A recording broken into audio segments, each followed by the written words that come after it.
Hi there, my name is Keith, and I just wanted to give you a quick recap of Comic-Con. I know it's coming a week late, but this isn't as much as a review for Comic-Con as much as it is as a plug for next year's Comic-Con. This is the second full Comic-Con that I've gone to here in Ottawa. I went to the one in 2014, which was phenomenal. My first Comic-Con, so of course it was great. I didn't really go last year, I'll explain that in a second, and then I went this year. So let me explain that now. Last year, they were doing a special screening of the very controversial movie, A Clockwork Orange. I say it's controversial because if I ask 10 women if they liked it, maybe 2 of them will say yes, and based on the nature of the movie, I can appreciate and understand that. But they were doing a special screening of it, and Malcolm McDowell, the star of A Clockwork Orange, was to do a big introduction. Unfortunately, that was probably the most disappointing experience because he came out, literally said a few words, and then was gone, and then they showed the movie in a very poor format. So it wasn't the greatest of experiences. 2014 was my first Comic-Con, so for those of you who've never been to a Comic-Con, let me break it down for you. You've got the EY Center, which is of course the big convention center here in the Ottawa area. We've got lots of different games you can play. We've got lots of different merchandise you can buy, anything from comic books to like novelty items like, you know, card sets, figurines, things of that nature.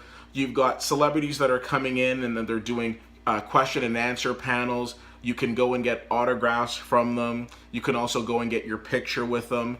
And they bring in lots of different things like the DeLorean from Back to the Future. You can go and get your picture taken with it. This year, Canada Post had something where you could go and have yourself beamed to like another destination. It was pretty cool. So a lot of people have this misconception that Comic-Con is just for geeks. And quite frankly, in the year 2016, I don't really know what a geek is supposed to be. But if that's me, then that's a badge I wear proudly.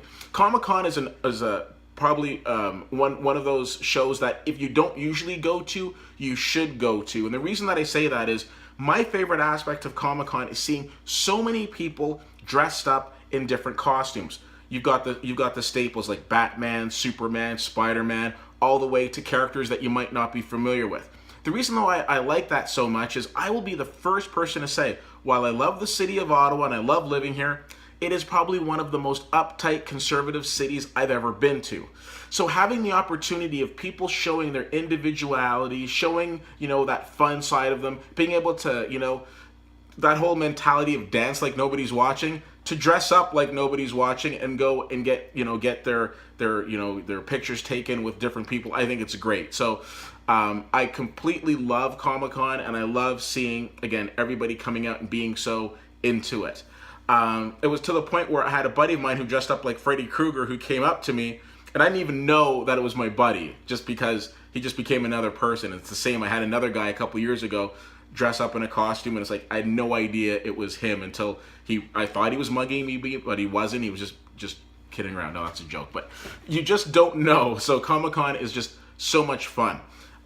Take a quick moment and talk about the whole celebrity aspect of it. I have had the opportunity of meeting some pretty cool people. Of course, one of my favorite people that I got a chance to meet at Comic-Con was in 2014, Giancarlo Esposito, who a lot of you will know as Gustavo Fring from Breaking Bad, but I pretty much know him as probably one of the hardest working actors out there.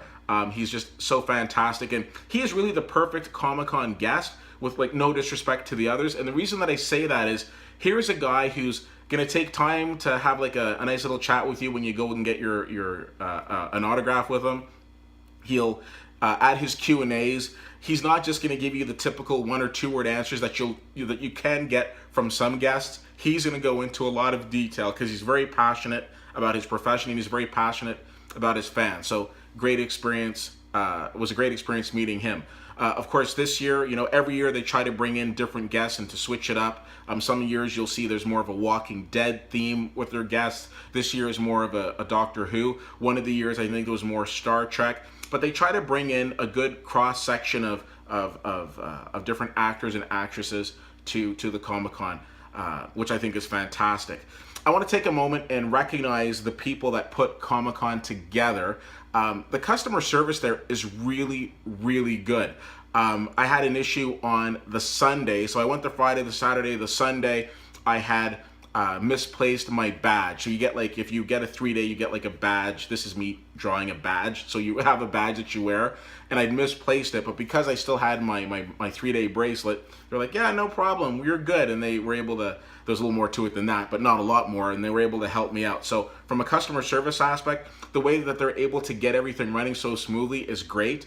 And they do a really good job of making use of their social networking channels, Facebook and Twitter, to keep people up to date on, you know, schedule changes and that. And I think anytime you're running an event of that magnitude and you're coordinating multiple schedules and so many moving parts, I just wanted to take a moment to thank all the organizers and the volunteers for a job well done. I know there were a couple of gripes. One gripe that I heard was people with special needs and special mobility restrictions felt that they were being forced into taking a VIP pass as opposed to taking a deluxe or a regular pass. I can't speak to that, but I certainly would hope that just because somebody has a physical limitation, that I think there should be some sort of concession for them. I know if I was in line and if it was a matter of somebody who was in a wheelchair or on crutches or whatever, you know, I don't care. Go ahead of me. An extra 5 minutes or 10 minutes isn't going to kill me. I think we all need to learn to be just a little more patient. Anyways, overall, Comic-Con's a great experience. When it comes back in 2017, I'm sure it'll be back at the EY Center. Definitely go and check it out, regardless of who's going there. Just from a people watching standpoint, even if you just want to go for one day. I know Fridays and Sundays seem to be a little quieter at the Comic-Con. Saturday is absolutely insane. So get there early and have a good time. If you have any other questions, I'm going to leave their contact information, their Twitter handle and what have you in this blog.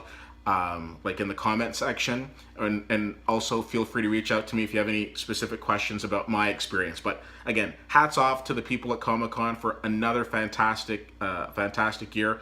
I really enjoyed it. Thanks for bringing in all the great guests that you do. Hey, listen, since I'm talking to you, if you guys could any way, shape, or form bring in Minka Kelly next year, that would be awesome.